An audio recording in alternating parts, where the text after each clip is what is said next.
গ্রহ প্রবল বলতে কি বোঝা যায়? জ্যোতিষশাস্ত্রে গ্রহ প্রবল বলতে বোঝানো হয় যে গ্রহ জন্মকুণ্ডলিতে নিজের উচ্চ রাশি আর নিজের স্বরাশি কেন্দ্র বা ত্রিকোণ ঘরে বাল্য বা যুগ অবস্থায় বা শুভ দৃষ্টিতে অবস্থান করে এবং শক্তিশালী হয়, তখন তাকে গ্রহ প্রবল বলা হয় এবং সেই গ্রহের গুণাবলী ব্যক্তির জীবনে সুস্পষ্টভাবে পরিলক্ষিত হয়ে থাকে। কখনো কখনো কোনো মানুষকে দেখবেন হঠাৎ করেই তার নেতৃত্ব দানের ক্ষমতা বেড়ে গেছে, তার যোগাযোগ বেড়ে গেছে, তার উপর লেভেলে চলাফেরা বেড়ে গেছে। আবার কখনো কখনো কোনো ব্যক্তিকে দেখবেন যে হঠাৎ করে সে বিদেশ গমনের সুযোগ পেয়েছে এবং তার বিদেশ যাত্রার পথ সুগম হয়েছে। আবার কখনো কখনো কোনো ব্যক্তিকে দেখবেন যে তার পড়াশোনার ক্ষেত্রে দারুণ উন্নতি হয়েছে। তো গ্রহ প্রবল হলে কি হয় এবং এই মুহূর্তে আপনি কোন গ্রহ প্রবল অবস্থার মধ্যে দিয়ে যাচ্ছেন সেটা আপনি জেনে নিন। যদিও এই গ্রহ প্রবল হওয়ার বিষয়টি বেশিরভাগ ক্ষেত্রে দেখা যায় ম্যাচিউর বয়সের পরে দেখা যায়। 9টি গ্রহ যদি প্রবল হয়ে থাকে একজন ব্যক্তির জীবনে তাহলে কি হয়?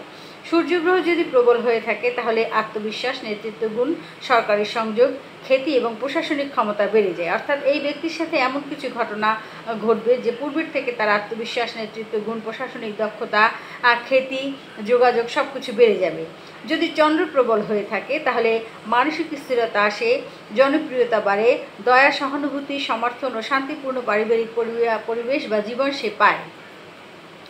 যদি মঙ্গল প্রবল হয়ে থাকে তাহলে শক্তি বাড়ে, সাহস বাড়ে, প্রতিযোগিতায় জয়লাভ হয়, সম্পত্তি ও নেতৃত্ব দানের ক্ষমতা বৃদ্ধি পায়।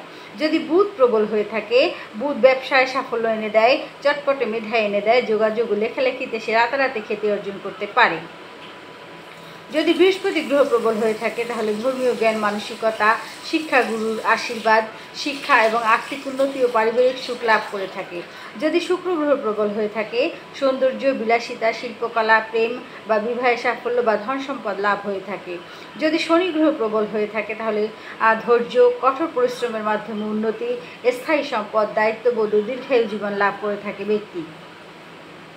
যদি কোনো ব্যক্তি রাহু গ্রহ প্রবল হয়ে থাকে তাহলে আধুনিক প্রযুক্তি, বিদেশে যোগাযোগ, আকস্মিক উন্নতি, রাজনীতি বা গণমাধ্যমের উত্থান অথবা বিদেশ গমন ঘটে থাকে। যদি কেতু গ্রহ প্রবল হয়ে থাকে তাহলে আধ্যাত্মিক জ্ঞান লাভ, ধ্যান, অলৌকিক প্রজ্ঞা, অন্তর্দৃষ্টি ও মুক্তির পথ সে নিজেই নিজেরটা তৈরি করে নিতে পারে।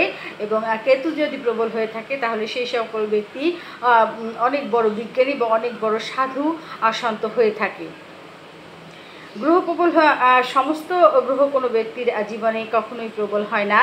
কোনো গ্রহ প্রবল হয় এবং সেই গ্রহের সুবিধা ব্যক্তি ভোগ করে থাকে।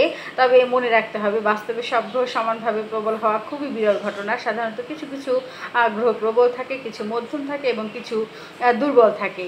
আর গ্রহ যদি প্রবল হয়ে থাকে তাহলে সেই অনুযায়ী ব্যক্তি যদি নিজেকে পরিচালিত করে থাকে তাহলে ব্যক্তির জীবনে অনেকটাই সফলতা চলে আসে। ধন্যবাদ সকলকে।